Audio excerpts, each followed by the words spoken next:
Merlin, the strongest yet the laziest Demon King, is forced to retire from his position to pay off his massive debts and moves to the human continent, running away from his responsibilities. He hides his true powers, pretending to be an ordinary loser, and earns a name for himself as the most infamous freeloader in town.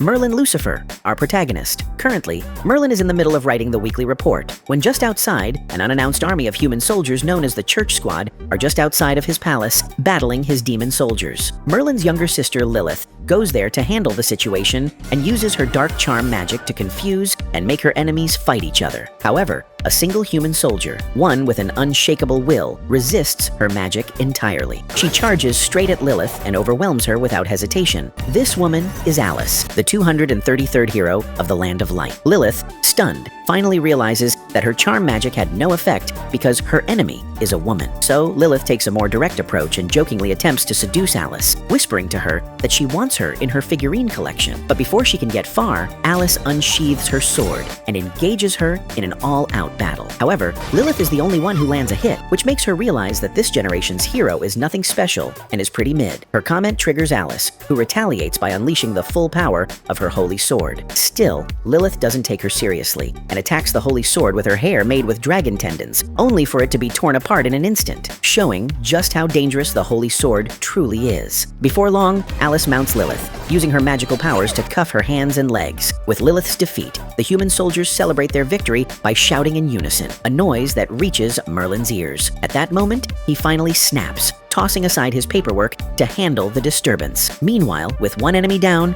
Alice gains the confidence to challenge the Demon King. She turns to the leader of their squad, the Grand Sage, asking for permission to march toward Merlin's palace. But the Grand Sage insists that he himself will be the one to eliminate the Demon King, who has killed countless human soldiers and heroes over the years, and is the reason why their crusades failed every single time. He then unveils his ultimate weapon, a siege machine shaped like a whale, an unimaginable force the Church has been preparing for a century. The Grand Sage proudly declares that this whale is the pinnacle of human wisdom and technological advancement, truly the Church's greatest masterpiece. He releases the whale from the sky, ordering it to level everything in its path. Alice objects, suggesting they don't need to resort to such extreme measures, but the Grand Sage is resolute. He's determined to eradicate all demons, believing it's the warrior's glorious purpose. He activates the whale, and its massive mouth opens to launch a devastating holy plasma beam at the demon soldiers, intent on reducing them to ash with a single strike. At that very moment, Merlin Lucifer steps forward, positioning himself in front of his soldiers, and effortlessly shields them from the attack while remaining unscathed. He farms some aura by pulling his hair back, then steps onto the battlefield, landing directly on top of Alice's head. Now that's some next-level disrespect. Lilith immediately embraces her brother, complaining about how these cruel humans have bullied her, while Alice, still trapped under his legs, struggles to crawl out. Eventually, Alice manages to get out and starts complaining, but Merlin completely ignores her and instead asks Lilith who this blabbermouth is. Lilith replies, calling her a garbage-tier hero sent by the kingdom to hunt them down. Merlin dashes toward Alice to take a closer look of her pretty face, gives her a quick smile, and then casually sends her flying with a flick of his fingers. He mockingly states that the Land of Light are getting sloppy with choosing their heroes, as he no longer needs to draw his sword to defeat them. The only thing that impresses him is the whale above, and he believes that maybe it can relieve the pain of his course for at least 2 days. Meanwhile, the Grand Sage steps forward and tells Merlin that he's here to return the humiliation of the last crusade. But Merlin doesn't even remember the event, nor does he recall who this old man even is. The Grand Sage tries to jog his memory, claiming to be the only human who survived their last battle and treating that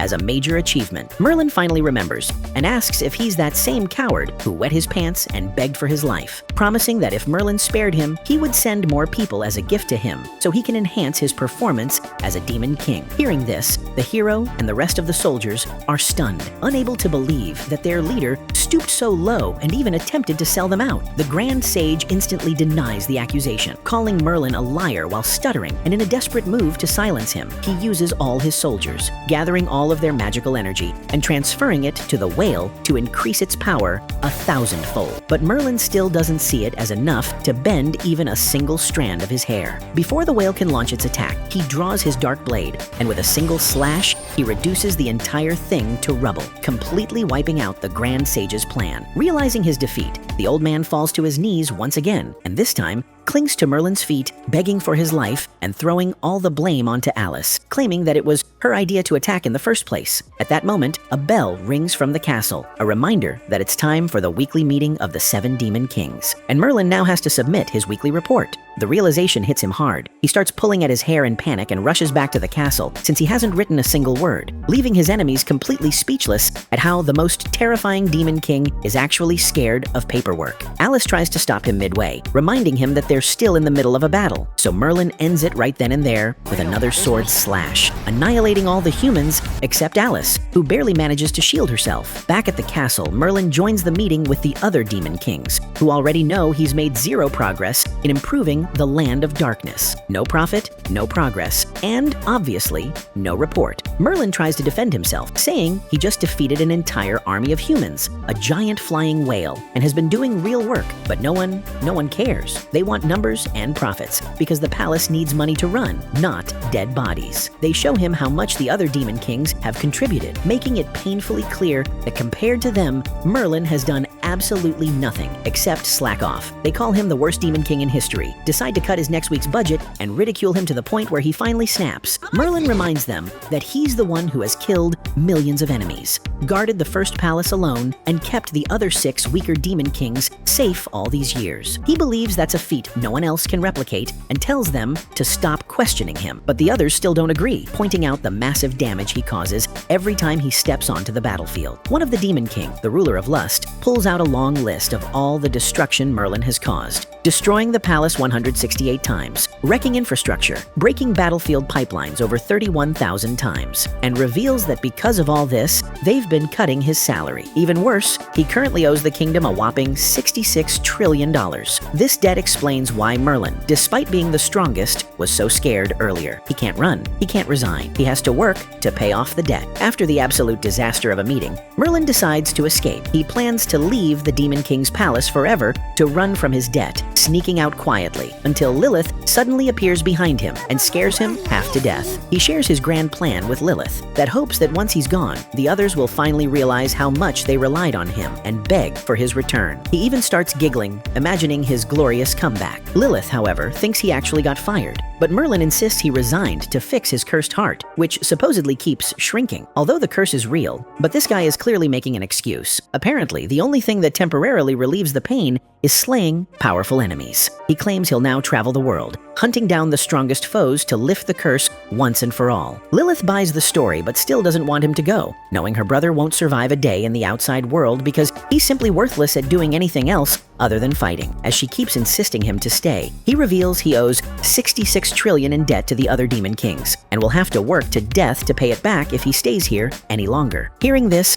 Lilith instantly changes her mind and sends him off, telling him to go find a new job and only return after making enough money to pay off what they owe. Meanwhile, back at the battlefield, Alice tries to play dead to avoid getting noticed by Lilith, who's casually wandering around. I mean, Alice is the only one left in the battlefield as the others have been reduced to nothing, so surely Lilith will notice her, and Lilith does, but she assumes Alice is dead and mutters how it's a shame that a pretty face like hers had to go so soon. She thinks of bringing Alice's body back to the palace to keep her as a part of her figurine collection, but moving her with all that armor would be a hassle, so instead, she decides to just take her head. But the moment she tries to incapacitate her, Alice flinches and moves away. Lilith bursts out laughing, revealing she knew all along that Alice was just pretending. This time, Lilith's done joking. She wants to punish Alice for embarrassing her earlier in front of her brother. Knowing she doesn't stand a chance, Alice bolts. Lilith, who loves a good cat and mouse game, summons 2 wolves to hunt down the pretty little mouse. Meanwhile, Merlin reaches the coast. To escape the demon continent, he has to cross the Demon Sea. He thinks he's in luck when he sees the leftover boats from the Grand Sage's army from the distance. But when he reaches the docks, every single boat has been completely wrecked, only now realizing that the same slash he used to wipe out his enemies earlier also destroyed the ships. Unfortunately,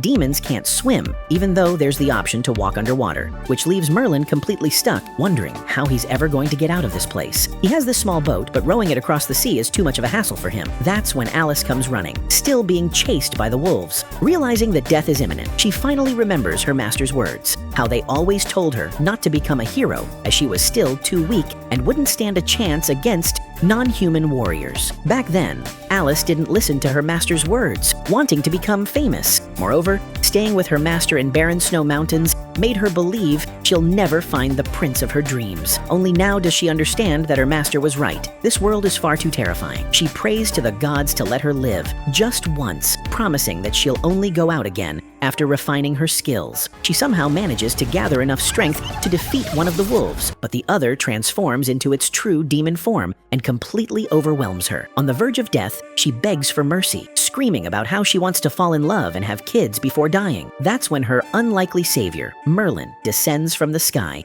and casually turns the demon wolf into a harmless little puppy. He looks at Alice and comes up with a devilish idea to make her his slave so that he can get free manual labor. He reminds Alice, calling her a half-baked hero, that since he saved her life, technically twice, she now belongs to him and must repay her debt by becoming his slave. Before she can even react, he lifts her up and takes her to the small rowing boat from before, planning to use her as a paddle engine to get across the demon sea, since he's too lazy to do it himself. Why did things have to turn out this way? Alice was supposed to defeat the evil demon king, win glory, and marry a handsome prince. This crusade was supposed to lead to her holding on to her handsome prince, but in reality, the only thing she is holding on to is a wooden paddle. Meanwhile, Merlin, who has nothing else to do, is striking a pose and farming aura. He tells Alice that she should cherish her position as his slave, calling it a blessing. But Alice murmurs to herself that this so-called blessing comes with 0 pay and 0 rest time. In any case, she keeps rowing the boat and tells him that she will repay him for this humiliation 1,000-fold. Once they reach her homeland, she channels her rage to row the boat super fast. But even in the rocking waves, Merlin stands firmly until she realizes he has stuck his foot against the boat to keep his balance. LOL. The day turns to night, and Alice eventually becomes exhausted from continuously rowing non-stop. On the other hand, Merlin brings out a stove from God knows where and cooks himself a delicious, steamy meal. While smelling the food, he asks Alice why she stopped rowing, calling her the most useless hero he's ever seen. Alice can no longer believe this guy. Her patience has reached its limits, and she throws the paddle at him, saying she quits. To get her back to work, Merlin offers to share his food, and even though initially Alice's ego doesn't let her agree, when her stomach starts growling, she gives in and eats the food. She finds it so delicious that she starts calling Merlin her master and breaks into tears, admitting that she's got no backbone at all. The smell of the meat attracts demon sharks, and getting scared, Alice runs straight into Merlin's lap. Merlin, with the slightest glare, scares the sharks away. Alice wonders why those monsters suddenly ran off, and Merlin doesn't miss the chance to brag, stating that in this entire ocean, the strongest creature is he himself, and that's why the sharks got scared. However, Alice doesn't think that's the case. She's heard that there's a sea monster living under this sea and hopes that they don't encounter it. To avoid its attack, apparently, they smeared some holy dragon dung on their ships, and hearing this,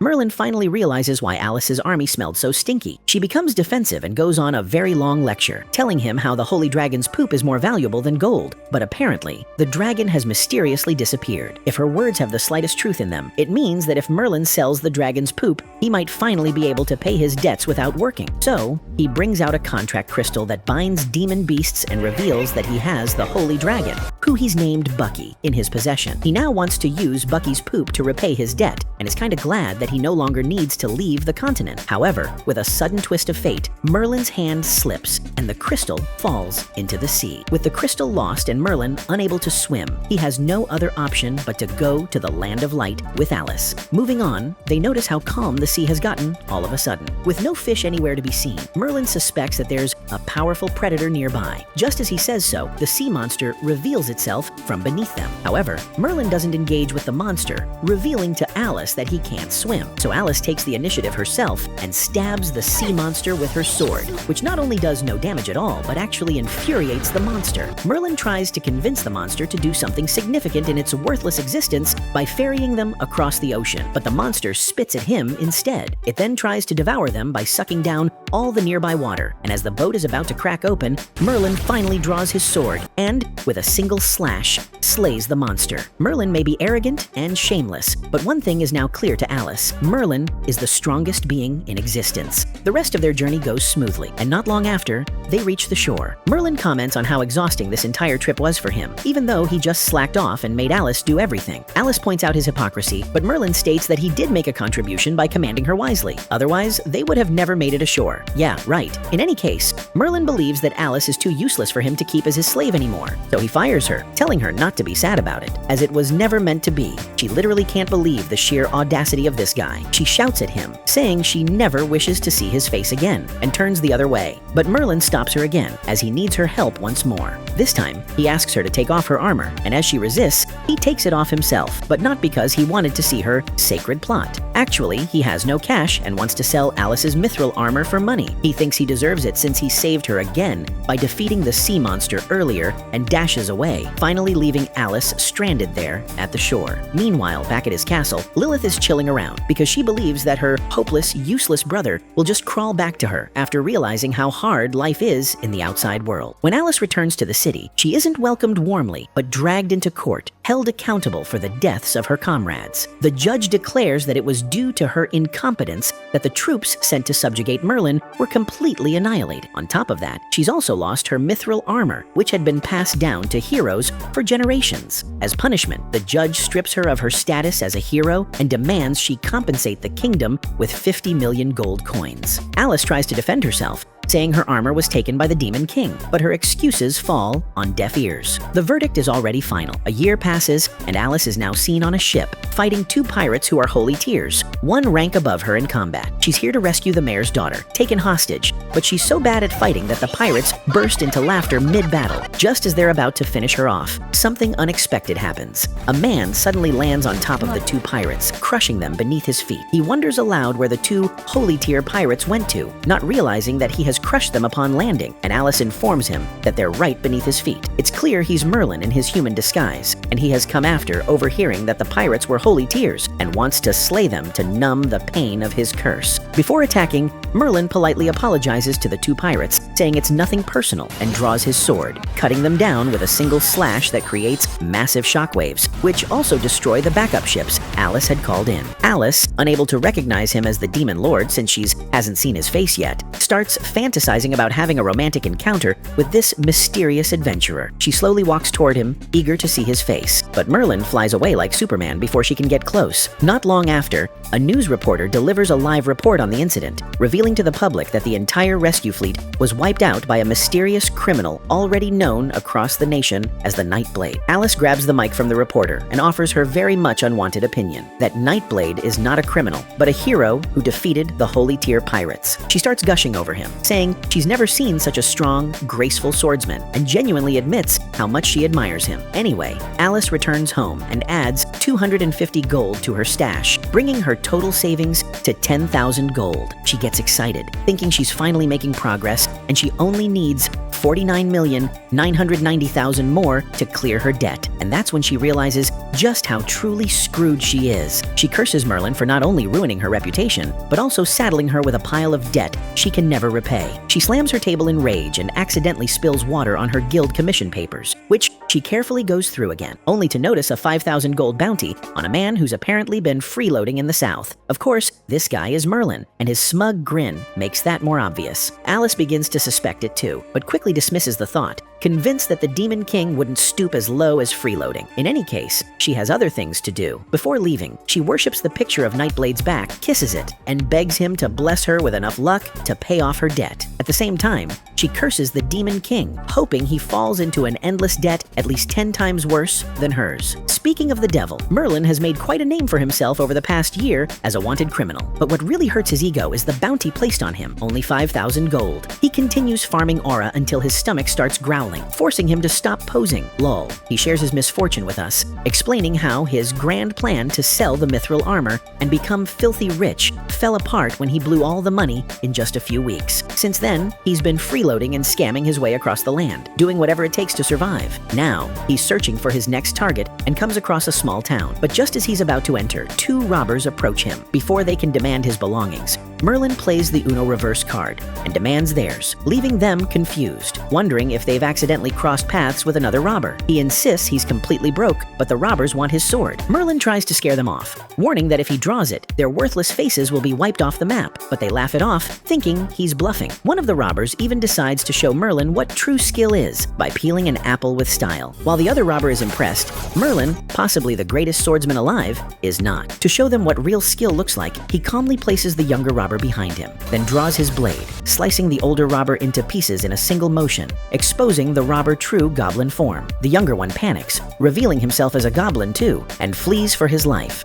dropping the apple, which Merlin gladly eats before heading into the town. The younger goblin eventually informs His Majesty of the incident. The Goblin King sees it as a clear violation of their peace treaty with humans. In truth, this had been his plan all along. He had disguised several of his kin as human and scattered them around to provoke a conflict. Now that some idiot has finally taken the bait, the Goblin King is ready. He commands his soldiers to raid the human town, loot everything they can, and take the women and children as slaves. Meanwhile, Lilith gets a letter from Merlin about how well his life in the Land of Light is, and how he now lives in a magnificent castle and is served by hundreds of servants. Yeah, buddy, a tent and a dog are your castle, and hundreds of servants. The letter also claims that Merlin is extremely popular among women and that they line up to get his autograph. But the truth is very different. It's actually bounty hunters who've lined up after him. In any case, Merlin tells Lilith not to worry, saying his life is very enjoyable and that he won't be returning unless the other demon kings beg him to come back with a written formal apology. Lilith is happy to hear how her brother's doing and is glad she doesn't need to worry about him starving to death. Back in the town where Merlin went to freeload, he's already done at one of the shops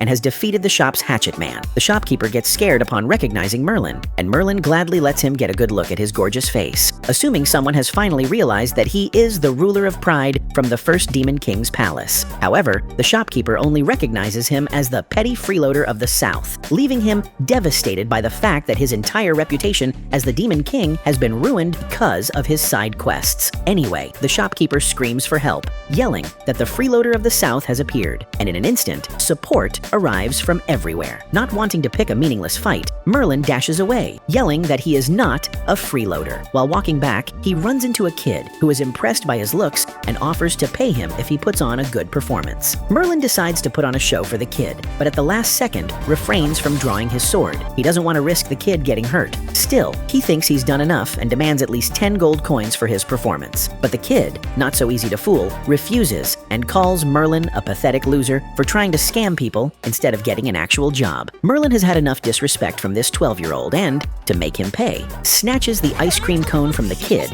and throws it to the ground. The kid calls Merlin a demon, but Merlin doesn't take it as an insult because that's exactly what he is. He walks away in the opposite direction, just as a carriage pulls up and Alice steps out. She's on a mission and has arrived with a group of adventurers, one of whom wonders why Alice's hero status was revoked. At that moment, the man who bought Alice's armor from Merlin announces his new book, in which he details how the Demon King enslaved hero Alice and tormented her both physically and mentally. Perhaps he heard everything directly from Merlin when he bought the mithril armor. Alice can't believe what she's hearing and tries to convince the girl in the group that none of that ever happened. But the girl, trusting the random bookseller more, shows pity and says everyone has a past they wish to forget. Not wanting her reputation to be completely destroyed, Alice demands that the bookseller stop selling his stupid book, but learns that he's already sold over 5 million copies. Hearing this, Alice experiences what she calls a social life death and falls into depression. When she finally recovers from the trauma, the group discusses their mission to hunt down a band of goblin bandits living in a cave not far from the village. But before that, the couple in the group announces their plan to get married, which Alice finds ominous, because something tells her these nameless side characters are going to die for the sake of the plot. The couple discusses their future and keeps triggering foreshadowing flags like last mission, retirement, going back home, and nothing is going to go wrong. Alice tries her best to shut them up but fails and lets them go on their mission. She herself is on a different mission, to find the freeloader of the South. Speaking of whom, Merlin is at a tavern, eating everything on the menu before trying to sneak out on his tippy toes. But he gets caught by the manager, Martha, and has to make the excuse that he wants to apply for a job at her place. He claims to be a graduate from the Royal Academy and lists off tons of fake skills, even adding that he's never been in debt in his life. Martha still isn't impressed and doesn't think he's fit to be a waiter, so to convince her, he uses a skill he learned from the ruler of lust and literally starts disco dancing. I love the fact that this dance is literally in the opening song of this anime. Finally, boss Lady Martha is impressed and maybe even wants to take Merlin as her husband. She hires him, offering to pay 1 gold per shift and a 15% commission on drinks sold. And Merlin, who was just playing along, now really wants this job. Martha tells him to start working that night and casually mentions she'll be deducting the cost of his meal from his first pay. She introduces him to her son, Henry, who turns out to be the same kid from before. This time, however, Henry can't insult Merlin thanks to Martha's presence. Anyway, Merlin's shift starts in a few hours, so for now, Henry takes him to the guest room. On the way, Merlin tries to make up for earlier by promising to teach Henry his ultimate blade strike for free if he lets bygones be bygones. But Henry refuses this once-in-a-lifetime offer, claiming Merlin doesn't even know how to swing a sword. He proudly declares that the only person he wants to train under is Nightblade, whom he idolizes as a justice-loving vigilante. Merlin is beyond flattered and proudly reveals to Henry that he is Nightblade. But instead of being amazed, Henry kicks him into the room and, fed up with his lies, walks off. On the other side, the group of adventurers who went to subjugate the goblin bandits are now surrounded by an army of goblins and are at their wits' end. Oh, who could have seen that coming? Definitely not Alice. The girl is about to be killed, and to save her, her boyfriend strikes a deal with the goblin mage. Going back to the tavern, the newest recruit is half slacking and half serving. Even though he's serving pretty fast, the customers aren't pleased and want the regular, "There you go, sir. Enjoy your drink"-ass service. Merlin doesn't care, though, and tells the customer that he should feel honored to be served by him personally. However, it seems Merlin's only being rude to the male customers, as he gladly acts like a proper waiter for the ladies and even gives them complimentary cake. Bro is out here stealing others' girlfriends and literally puts on a performance for all the ladies there who are in love with him and with this tavern, while the males, let's just say their insecurities will no longer allow them to come here. Still, Martha, the owner of the tavern, is happy because her drink sales have skyrocketed, and she compliments Merlin, calling him a top performer. Merlin wants to record Martha's compliments and show them to the other rulers because they believe he's a 0. Coming back to Martha, she tells Merlin that all the girls of this town are raving about him, and so she wants to utilize this opportunity by publishing his information in the paper. Merlin knows if that happens, his entire reputation as the most fearsome demon lord will be tarnished. Not wanting that to happen, he begs Martha to not do it, telling her that he wants to have a low profile and promising to serve each customer well in exchange. Martha falls for Merlin's alluring words and perhaps literally falls for him, but her son Henry is going to allow it. She doesn't want this freeloader to end up becoming his stepdad and warns Merlin that if he ever tries to mess with his mom, he will beat him up. Merlin plays it nicely in front of Martha, but deep down, he really wants to spank this spoiled brat. Later, Alice is walking around town looking for traces of the freeloader when she overhears Henry, who's been loudly beating up a tree, saying, "Oh, I'll teach you a lesson, you freeloader." She shows him the bounty picture, and Henry somehow doesn't recognize Merlin's evil smirk. He tells her that the freeloader he was talking about works at his mom's tavern and is conning women into buying drinks, mentioning that he's generated half of their yearly revenue in just a few days. Alice doesn't think the guy is the freeloader she is looking for, but the men of the village want her to teach him a lesson anyway because he's kind of stealing their women. They offer a bag of gold coins in exchange, so Alice accepts this new job and goes to the tavern to investigate the waiter, who goes by the name Daisy the Charmer. As she enters the tavern, she finds the entire place in chaos, mostly women screaming and clapping for Merlin, who's putting on an over-the-top salsa dance for them. Although his eyes are hidden, his smile definitely matches with the picture on the bounty, and Alice confirms that he's the freeloader of the South. But she doesn't want to cause a commotion, as she knows he has great ways of escaping, so she tries to get closer to him first in the darkness, but as she approaches him, the spotlight points at her, and Merlin notices her. He, of course, doesn't recognize her worthless existence and forces her to dance with him. But soon enough, he does realize she's the half-baked hero he used as his slave a year ago. And at the same time, Alice realizes that the freeloader of the South is Merlin, the Demon King. The realization totally petrifies her, but when she remembers how much he's ruined her life already, she grabs her sword and tries to rapidly stab his face. Merlin, of course, dodges every single one of her attacks and asks her to be reasonable, reminding her that they are old acquaintances. But Alice doesn't consider him to be an acquaintance of hers and states that she wants revenge. Merlin mounts on top of her and, to calm her down, tells her about their time together and how they got along. Alice breaks into tears, telling Merlin if he feels no remorse for leaving her in such a state back at the beach. She expresses how much he has hurt her and blames everything she's been through on him. So, she tells him to take responsibility if he's truly a man. Her words can be taken in a different context, and the ladies hear something entirely different. They think that Merlin took advantage of her and then abandoned her. Realizing how much of a bad person he is, they decide to leave. Merlin demands Alice explain the misunderstanding to the ladies, but she keeps crying, telling him to give her back her armor. The tavern closes to resolve this situation, and Martha, who is also heartbroken thinking Alice is Merlin's girlfriend or something, tells him to sort out everything between him and her. Merlin has had enough. He tells Alice to stop crying because he thinks if anyone should be crying, it's him. He blames her for causing a scene and ruining his show. Not only is his reputation tarnished, but he also didn't get any tips tonight. But Alice believes everything she did is justified. She tells Merlin that she'll leave him alone if he gives her back her armor. Merlin doesn't understand, as he really believes that it was a gift from Alice to him for saving her multiple times. And even if he did take from her, he thinks it's justified because, over the years, the Land of Light has looted a lot from the Land of Darkness. Alice doesn't care though, and just wants her armor back because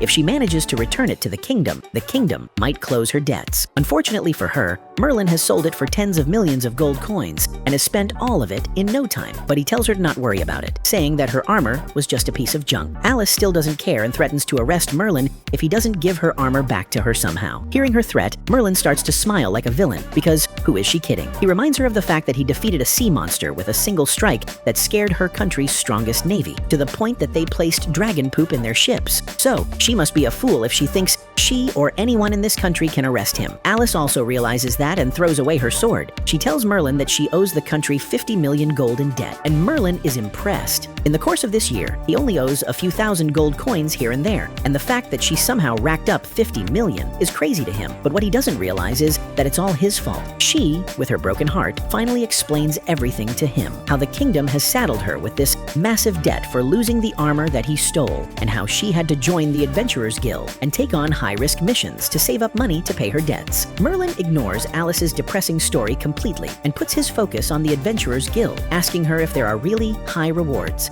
and holy tier enemies. He needs both money and strong foes to survive and can't let go of this opportunity, so he requests Alice to let him know how he can become an adventurer. After learning the process, he tries to charm her, saying that they are old buddies and she should refer him, saying that his childhood dream has been to become an adventurer. I must admit, bro is a pro liar, and Alice, seeing through his lies, tells him to just get lost. Meanwhile, Martha's son Henry is upset and is roaming around the gates of the town late at night as he doesn't want to go back to the place where the despicable freeloader is. At that moment, the guy who struck a deal with the goblin mage earlier comes to the gate, telling the guard to open the gate. Apparently, it's a rule that during midnight, the gates cannot be open, but the guy tells the guard to make an exception, stating that he's lost all of his comrades in a mission and has barely escaped. So, the guard lets him in, not knowing that there's an army of goblins hiding right behind him. With the gates open, the goblins launch an all-out attack, and the mage, who struck a deal with the guy, attacks him first, telling him to join his comrades as their slaves because goblins never negotiate. Henry overhears everything and quickly hides behind a pile of hay bales, scared for his life. On the other hand, Alice steps outside to calm herself down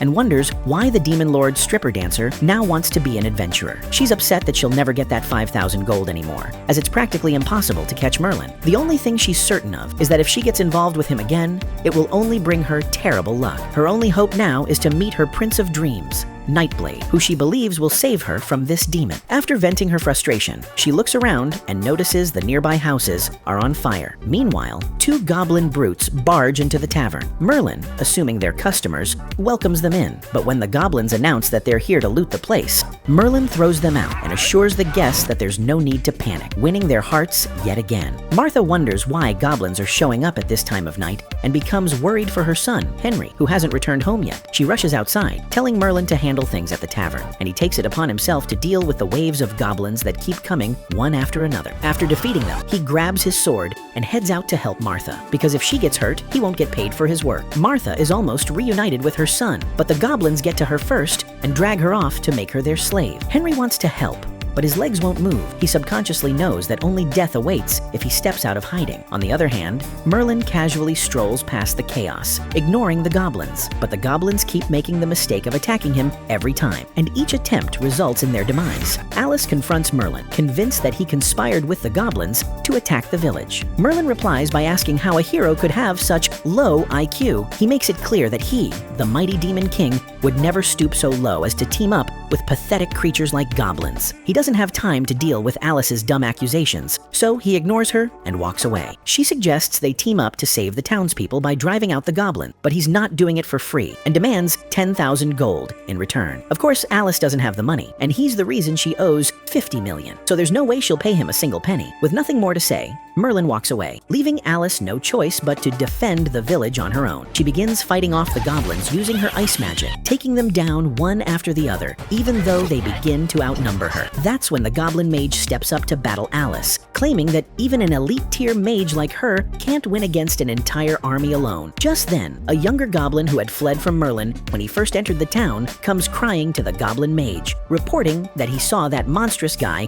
knock out half their warriors on the other side of town. The goblin mage looks through the eyes of her minions. That was the end of part 1. But guys, no need to wait for part 2. I've already uploaded it on my second channel. The link is in the end screen and the pinned comment. Enjoy watching. Reporting that he saw that monstrous guy knock out half their warriors on the other side of town. The goblin mage looks through the eyes of her minions and sees what Merlin is doing. His overwhelming strength makes her realize they're in serious trouble if Merlin and Alice end up teaming up. So she decides the best option is to retreat, for now. With a sharp siren, every single goblin pulls out of the town. But the townspeople aren't truly saved. Many have lost their family, their mothers, sisters, and children, who have been abducted by the goblins. At that moment, a suspicious man steps forward, looking awfully like a goblin in human disguise. He offers the townspeople protection in exchange for 1,000 gold. Desperate, they decide to hire this chunky man, believing he's a top-tier bodyguard, and beg him to rescue their loved ones. But the chunky man instead tells them to forget the past and think about the future, assuring them that the goblins have probably killed their families already. But just then, the very guy responsible for this whole mess steps forward and informs everyone that the goblins are actually keeping their loved ones as slaves in their cave. The guard doesn't want to believe him. After all, this is the guy who tricked him into opening the gate. The townspeople surround the man, calling him a traitor,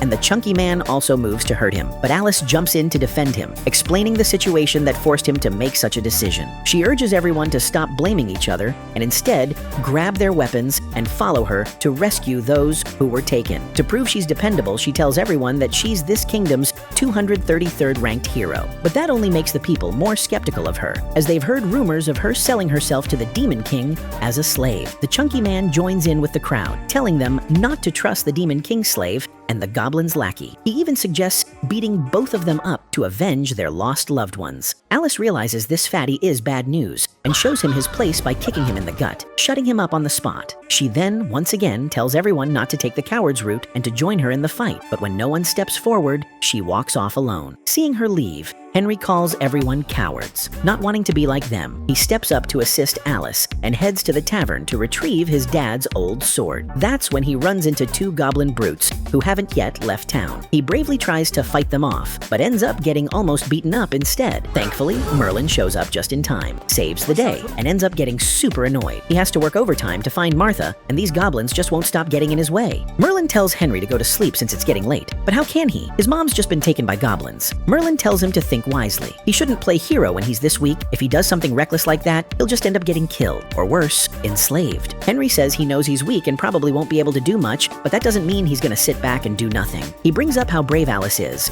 going off alone to save everyone, and tells Merlin that even though he's not nearly as strong as his idol, Nightblade, he's still going to rescue his mom, no matter what. The kid's determination sparks something in Merlin. It reminds him of a time when he and his sister, as kids, were trying to protect their mom. It's a brief memory, but it shows Merlin might have a heart somewhere under all that sass. Finally giving in, he decides, for once in his demonic life, not to act like a devil, and goes to save Martha. Before heading out, he unsheathes his sword and tells Henry he should feel honored to witness the ruler of pride fighting for a human. But the moment he steps outside the tavern, he sees the town's completely empty. The goblins are gone, meaning now he has to go hunt for their hideout. Great, more work. Luckily, he overhears a group talking about heading to the goblins' cave and casually offers to lead them, but they're not interested. To them, he's just that freeloader from the tavern. Merlin insists he's a reliable warrior, but they just laugh, thinking he's just some tavern dancer who knows how to shake it for the ladies. Henry jumps in to defend him, saying Merlin already saved his life by beating 2 goblins, but they still don't buy it. So Merlin shrugs and decides to hand leadership over to Mr. Chunky instead. Meanwhile, deep inside the goblin cave, the Goblin King is giddy over how successful the mage's raid was. She smugly says this is just the beginning. They can plunder the town whenever they want. The king tries to speak, but she cuts him off, telling him villains who hog screen time tend to die first. She warns him about 2 troublesome intruders they faced earlier and is confident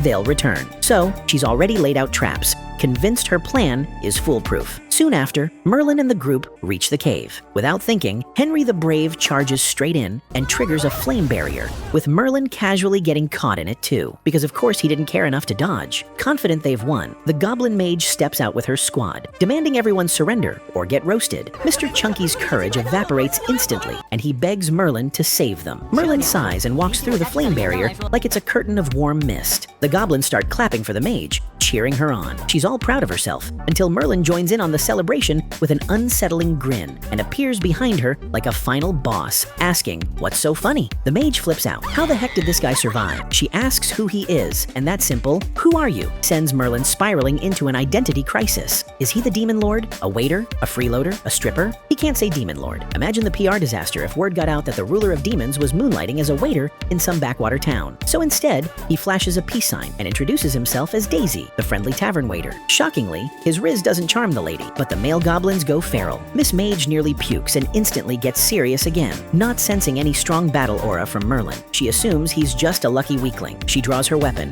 ready to end him, but Merlin walks up to her, grabs her hand gently, and tells her not to waste their lives. Just hand over Martha. His sparkling anime eyes almost seduce the mage. Almost. She snaps out of it and launches her ultimate fire spell at him, but not even a thread of Merlin's clothes gets burned. He sneezes, casually, and that one sneeze reflects the fire spell right back at the goblins, wiping them out like a cheat code. Then, as the mage stumbles in shock, Merlin lightly taps her face, sending her flying into the mountains at the speed of light. With the mage down, all her traps are disabled, and Merlin's group is free. As he walks into the cave, the townsfolk stare at his back and start to wonder, is he the vigilante Nightblade they've seen on TV? Meanwhile, 2 rookie goblins are left guarding the hostages, but suddenly, the lights go out. Alice appears, ready for action. She frees everyone, clears a path by demolishing the goblins in her way, and gets them all to safety. But one big problem remains: the Goblin King. He finally gets up from his throne after who knows how many years, and despite his age, Alice senses his power. She calls it he's at least holy tier, and she, as an elite tier mage, stands 0 chance. Back on Merlin's side, he's struggling, not in battle, but with the Goblin Cave's weirdly designed corridors. Turns out, the ruler of Pride doesn't have enough brain cells to navigate a maze without getting lost. Who could have guessed? Alice is still as useless as ever, and despite her efforts, she gets caught by the Goblin King, who literally grabs her and tries to squeeze the life out of her. He finds her pain amusing, so he doesn't kill her, wanting instead to torment her slowly. This becomes his mistake, as Alice uses the smallest opportunity to escape his grasp and strikes him with her ultimate move, Absolute Zero, landing 3 consecutive deadly hits, followed by an ice spike piercing through his stomach. However, to her shock, the Goblin King heals himself instantly. Taking the battle seriously, he transforms into a Giga Chad with 6-pack abs and completely overwhelms her, shattering her shield and hitting her with a bone-crushing punch. Meanwhile, the hostages, now on the run, bump into Merlin, who finally finds Martha. Without missing a beat, he asks her to pay him for this field job. She doesn't have time to argue as the goblins are charging toward them, so she grabs Merlin's hand and drags him along. But Merlin isn't a fan of high-speed getaways. He's more of a slow, calm-minded walker, so he deals with the problem by slashing down all the goblins in one clean strike, making Martha and the others realize that he's actually a great warrior. The adventurer girl, who was the first one caught and is technically the reason this whole mess started, begs Merlin to save Alice, who stayed behind to cover their escape. Merlin's Red Devil side tells him that saving the half-baked hero has nothing to do with him, especially considering she tried to stab him the last time they met. But his nicer Blue Devil side reminds him that they still need Alice to get into the Adventurers Guild. Martha also jumps in, promising to triple his salary if he saves Alice. This offends Merlin, who tells her he's not a money-hungry guy. Bro, you literally only care about money, you hypocritical brokey. The adventurer girl tells Merlin that Alice is inside the Goblin King's hall, which is filled with gold coins, and that the king is a holy tier. That catches Merlin's attention. He needs both money and strong enemies to survive. Without hesitation, dashes inside, while the ladies left behind assume that this sacrificial hero went in there, despite the dangers to save his beloved Alice. Merlin charges down the long path inside the cave, breaks through the giant gate, and enters the hall to save the useless hero. The Goblin King, like a true villain, starts a long speech upon seeing Merlin, but Merlin completely ignores him and locks eyes on the pile of treasure behind him. Bro just hit the jackpot. jackpot. He literally moves the Goblin King aside to claim the treasure for himself. The Goblin King is confused. This guy can't just walk in and claim all the loot he worked so hard to steal. The irony. Merlin tells him to shut up, then casually slices off the Goblin King's left hand and rescues Alice. Seeing Alice in such a miserable state does hurt him a little. He can't bring her back like this. If Martha sees her condition, she might cut his pay for incompetent delivery. Even in pain, Alice worries about the others. Once Merlin assures her they're safe, she finally passes out. Merlin gently lays her down, then turns his attention to the regenerating king. The Goblin King's confidence bores Merlin. He's literally one strike man. Still, he doesn't draw his sword yet. Instead, he lets the Goblin King attack first, blocking every strike effortlessly without even looking. When the Goblin King demands to know who he is, Merlin replies that someone of his caliber doesn't deserve to know. So, he just introduces himself by his stage name, Daisy. Facing mockery, the Goblin King has no choice but to transform into his final form and prepares to unleash his ultimate technique. Merlin lets him, if it's strong enough. Maybe it'll extend his lifespan by 15 to 20 days. Before launching the attack, the Goblin King offers Merlin one last chance: surrender and become his subordinate. Merlin laughs hysterically at the proposition, then apologizes for not being able to control his laughter. He delivers a dramatic speech about how there's no one in the world who can match his aura and riz, claiming that even gods can't withstand a fraction of his glorious radiance. He adds that the Goblin King isn't even worthy of being food for his pet dragon. That seals the deal. The Goblin King launches his ultimate move, but not at Merlin. He aims it at Alice. Merlin, unfazed, blocks the attack barehanded and calls the Goblin King a fraud for even claiming to be holy tier. Even his sister Lilith is stronger than this. Tired of the nonsense, Merlin finally draws his sword, and the Goblin King instantly realizes he's dealing with the ruler of pride. That legendary vortex sword can only be wielded by him. Before the Goblin King can beg for mercy, Merlin reduces him to dust, and although he was weak, Merlin still gains some health for defeating a holy tier. His strike blasts the statue behind the throne, revealing even more gold coins. The sight sends Merlin into a blissful daydream. He imagines himself reaching the peak of his life, but his strike was a bit too powerful. The entire mountain above the cave begins to collapse. Now, he has two choices: save Alice or take the treasure. This time, the blue, more intellectual devil suggests he take the treasure, but the red devil advises saving Alice. She can help him join the Adventurers Guild, which means more money and more strong enemies. Thinking about long-term profit and his promise to Martha, Merlin carries Alice out of the cave. Shedding tears for the mountain of gold coins he leaves behind. Once outside, Henry is the first to praise Merlin, thanking him for rescuing Alice, but the tears won't stop. Martha assumes he's crying over Alice, who's gravely injured. But no, these tears aren't for the half-baked hero. They're for the treasure he just lost. Later at the tavern, Merlin sits beside an unconscious Alice, wondering if he should use his healing powers to cure her wounds. He finds even this little bit of work bothersome and grumbles to himself that after giving up a cave full of gold coins, he now has to do even more just to request her again to recommend him as an adventurer. But if anything happens to her, all of his plans will go to waste, so he decides to do it. But first, he needs to remove her clothes to do so. As he starts undressing her, Martha and her son conveniently enter the room at that very moment, catching him red-handed. They give him privacy, already assuming that he and Alice are a couple, and Merlin, not realizing that, casually continues what he was doing. After removing all of her armor, he leans in with a charming expression, as if he's about to kiss her. But just as their lips are about to touch, he moves away and starts spitting everywhere on her body. As disgusting as it may be, Merlin's saliva has healing properties that only work on the opposite sex. In no time, he covers the entire room in his spit bubbles, curing all of Alice's injuries. It's one of Merlin's ultimate techniques, so he doesn't plan on doing a freebie like this again anytime soon. Meanwhile, with her injuries cured, Alice has a literal dream where she meets Nightblade and mutters in her sleep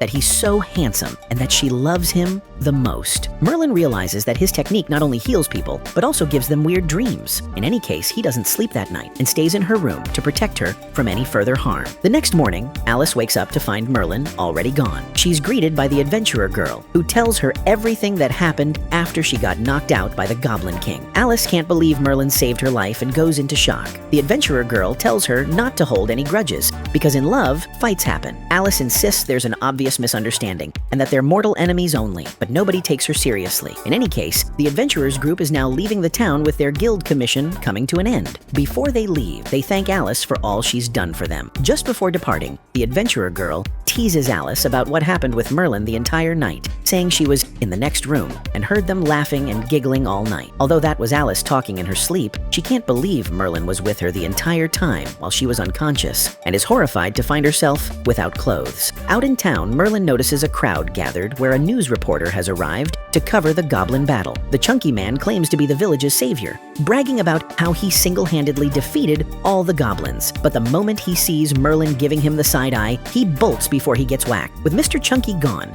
the news reporter turns to Merlin for his take on the goblin invasion. Merlin proudly states it was nothing and that he flicked them away with a wave. The reporter then turns to the camera, marveling at how miraculously the townspeople handled the goblin invasion. She announces that she'll soon be interviewing the former 233rd hero, Alice, while explaining Alice's streak of bad luck getting captured by the Goblin King after previously being taken by the Demon King and the Pirate King. Merlin returns to the tavern and learns from Martha that Alice is looking for him, so he heads to her room, assuming she wants to shower him with gratitude for saving her life again. The mere thought of Alice kneeling and bowing makes him giggle. He quickly enters the room, only to be attacked by her. He can't believe she's acting crazy again. She doesn't say a word, just keeps calling him a nasty pervert, a demon, a villain, and swings her sword frantically. Merlin pins her to the wall and demands to know why she's being so aggressive. He tells her she should be thanking him and repaying him for saving her life again, but Alice doesn't care. She accuses him of taking advantage of her while she was unconscious and vulnerable. This is obviously a misunderstanding. Merlin explains that he only took off her clothes to spit all over her body to heal her, but Alice doesn't believe it. She demands to know why the adventurer girl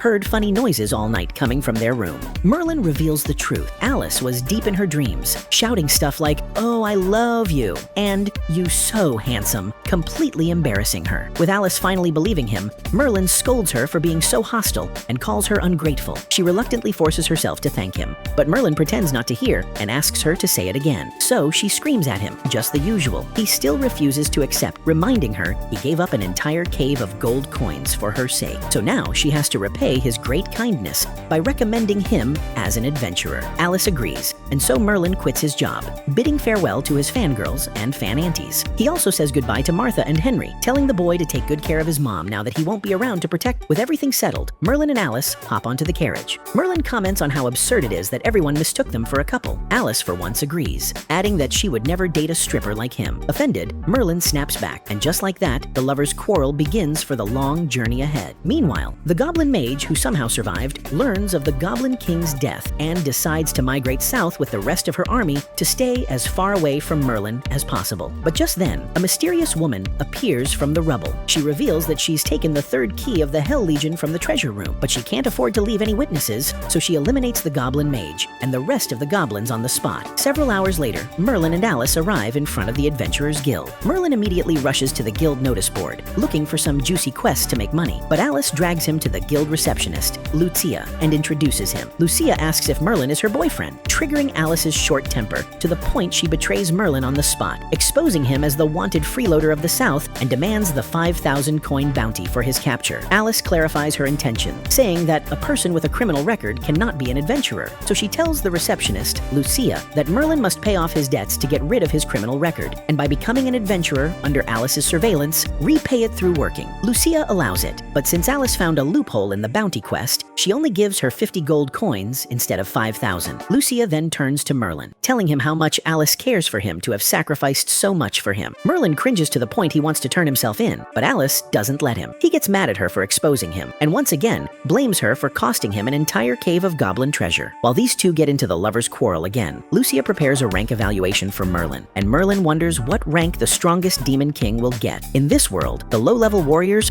are ranked as Iron Adventurers, and it goes to Silver rank, Golden rank, and all the way up to Mithril rank for Holy Tier warriors. Merlin can't believe that worthless Holy Tiers get the highest rank and demands Lucia to come up with something superior, as he claims to be deserving of something better. She thinks he's joking around, but still tells him about the legendary Amethyst rank that only a hero with immense power can get. Merlin becomes happy and tells Lucia to go ahead and register him as Amethyst already without taking the test. Lucia still assumes that this guy is just joking around and doesn't take him seriously at all. A red-haired guy named Hobbs, who who knows Alice, was listening to their conversation from behind and comes forward to see who she has brought with her. Another guy named Arnold enters the guild and is left absolutely heartbroken upon learning that Alice has another guy hanging around with her. He immediately goes down on his knees, asking her to marry him, recalling how she has rejected him several times before, even though he is the son of a count. Alice makes it clear to her fanboy that she is single and is not dating Merlin or anything. And with that cleared up, Arnold steps up before Merlin can seize Alice from him, challenging Merlin to a duel right here and now. The winner gets the right to date Alice. Merlin couldn't care less because he doesn't want to be anywhere near this half-baked ex-hero, so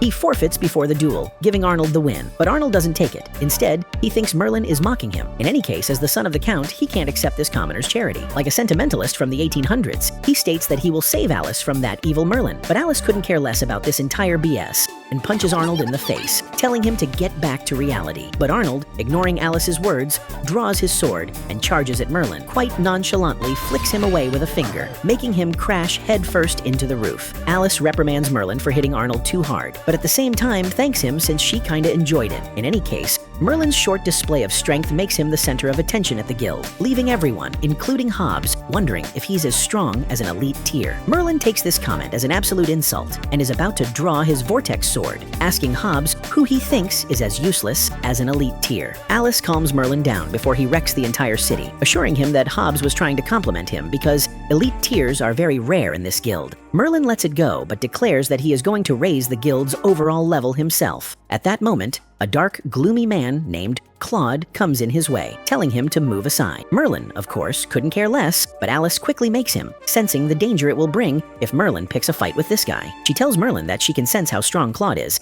and tells him not to get in trouble on his first day. They both keep staring at Claude, who takes the rank evaluation test and turns out to be a holy tier. Lucia registers Claude as a mithril adventurer, and everyone becomes excited because there's only one other holy tiered member in their guild, who is the guild master himself. Meanwhile, Merlin is not impressed. He doesn't want a weak loser to get the spotlight and steps up for his assessment, ready to make everyone bow before him after they realize how powerful he is. But much to his surprise, the crystal ball doesn't glow at all, meaning that he doesn't have any battle aura. All the guild members look down upon Merlin, stating that this loudmouth ended up being a weakling after all. But what's worse is that Lucia doesn't think Merlin has what it takes to be an adventurer. Since the crystal ball didn't glow at all, it means he doesn't have any combat power at all. Of course, the problem might be that Merlin doesn't have any magical powers nor battle aura, and as he reveals that to Alice, she becomes shocked but is not surprised, since this guy is pretty unbeatable with his single strike attack. So, she vouches to Lucia for him, stating that Merlin is definitely strong enough to be an adventurer. But Lucia just assumes that Alice is only vouching for Merlin out of love. Merlin tries to convince Lucia, stating that even the emissaries of demons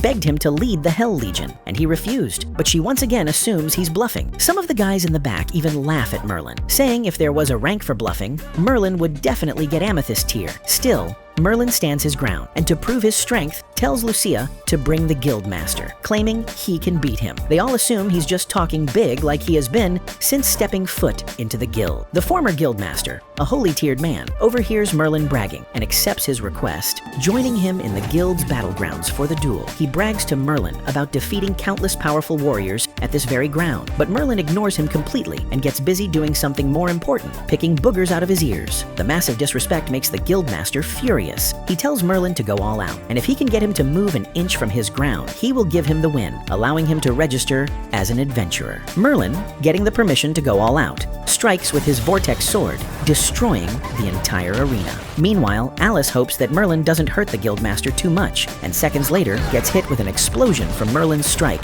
that wrecks even the outside streets of the guild. But the adventurers assume it was their Guildmaster who caused this damage to show Merlin his place. However, Merlin steps out unscathed and promises Alice that he didn't hurt the Guildmaster because he needs him to vouch for his strength. Shortly after, the Guildmaster comes out, still reflecting on life. He is shaking badly and asks Lucia to bring him a new set of clothes as he has wetted his pants. In any case, Merlin gets to be registered as an Iron Adventurer, even though he just destroyed the strongest man of this guild. But Alice tells him to be happy since he is the only exception who got to become an adventurer even after failing the evaluation test. Merlin asks Alice what they should do now and assigns Alice in charge of picking their adventurer missions, saying he will alone handle holy tier enemies while she does the minor guild commissions. He wants to start with doing 100 commissions commissions a month and, doing a very bad calculation, states that they will earn tens of millions of gold every month. He dreams of monopolizing the entire adventure industry and tells Alice that he will generously give her 10% of their profit. However, Alice is not pleased at all and tells Merlin to just get lost. Merlin does leave,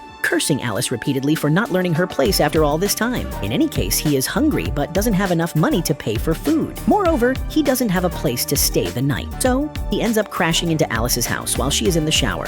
And when Alice steps out hearing footsteps, she accidentally drops her bathrobe, leading to an awkward interaction. Later, Merlin gracefully sits on her sofa, eating her food, not explaining to her at all why he's here. She asks if he came here to spy on her, and in reply, he tells her that she has nothing worth spying on, LOL. She keeps disturbing his peace with her questions, so he tries to flatter her, saying he just wants to help out a friend by moving into her place to protect her safety, which just comes with a tiny bit of a protection fee, 1,000 gold per month. Alice immediately throws him out of her house though, and Merlin reminds her how much he has done for her and calls her out for acting heartlessly when he is the one in trouble. He tells her he's got nowhere to go and begs her to open the door. His pleas gather a crowd who pity him and wonder if the worthless hero has dumped this poor guy after using him. Hearing the commotion, Alice quickly gets Merlin back inside before he ruins the little image she has left. She gets her sword and attacks Merlin for trying to ruin her image, but he just dodges everything on his way to the second floor and, claiming her bedroom, shamelessly tells her that he will be living here from now on, and since they are good friends, will not charge her any protection fee. She keeps trying to attack him and conveniently lands on top of him on the bed, and Merlin asks her if she wants to sleep in the same bed as him. Before she can answer though, he wraps her inside a rug, puts her to sleep with the gentlest flick of his fingers, and gets a good night's rest himself. The next day, Alice goes to the guild and vents out her anger on Merlin, telling both Lucia and Hobbs that Merlin moved into her place, made her sleep on the floor, and now her back's hurting like hell. However, Hobbs thinks Alice is the problem here because of her short temper and tells her to calm down, which just triggers her short temper even more. Merlin comes to the guild just after waking up and proudly tells Lucia, Hobbs, and Alice's fanboy Arnold that they are now living together, making everyone think that these two have already done the ABCs of love. But Arnold is still fine if Alice has gone past the third base with Merlin and still wants to fight for his love. He wants another duel with Merlin, saying it would be a best of 3, but the duel wouldn't be a sword duel. It would be more like an adventurer duel where the adventurer who scores the most will win. Arnold brings out an A-grade guild commission that requires the adventurer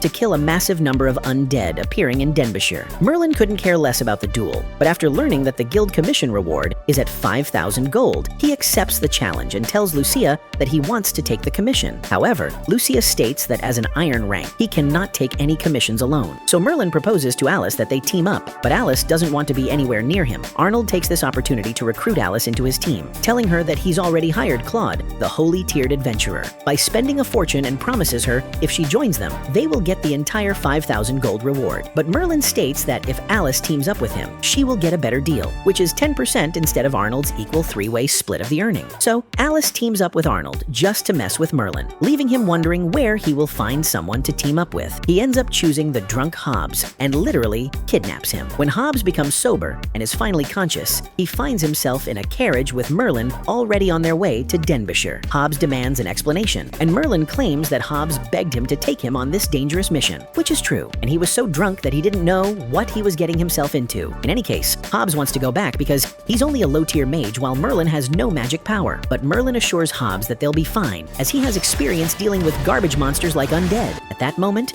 the Rose Knights come up to them, and they too are on their way to Denbighshire. However, Hobbs says that the road is too narrow and advises the Knights to walk the rest of the way. However, the Knight states that isn't possible because they are escorting the Rose Duke's daughter, who cannot walk. Merlin, nonchalantly and with pure disrespect, asks the Knight if the Duke's daughter is crippled or something. The leading Knight, Kyle, tries to whip Merlin as a punishment for disrespecting the Duke's daughter, but Merlin catches the whip and throws the Knight to the ground for daring to pick a fight with him. The other Knights serving the Duke draw their swords immediately, and Kyle gets up too and draws his sword. Merlin doesn't want their worthless existence to be left in the dust, so he offers them a chance to apologize to him if they want to live. As both parties are about to get into a fight, a horde of burning rhinos comes in their direction straight toward the carriage, so the Knights come in front of the carriage to protect their lady, while in the meantime, Hobbs tries to crawl away from this life-threatening situation. But Merlin stays, finding it strange that these wild beasts are running in a stampede. He suspects that they must have been running away from something in Denbighshire that has frightened them. In any case, Merlin steps up to save the knights from getting trampled and deal with the stampede himself. That's it for the first part of this series. If you enjoyed this anime, rate it out of 10. Personally, I'd give it a solid 9 out of 10 for how ridiculously funny it is. If you want the next part,